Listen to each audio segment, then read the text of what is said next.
Man was once an outdoorsman, living in and with nature, in the open air, enjoying the sunshine, wind, and water.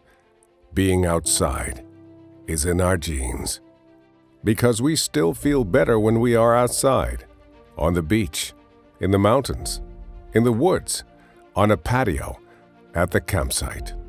Being outside gives us a sense of freedom and well-being. Being outside activates our senses.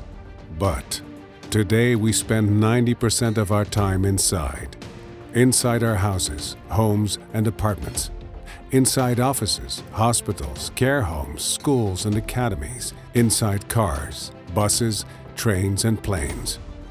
We have been transformed into an indoorsman, but still with the same needs as the outdoorsman. Need for fresh, clean air, an atmosphere in which you can relax, with the right temperature and light in which you feel comfortable and protected.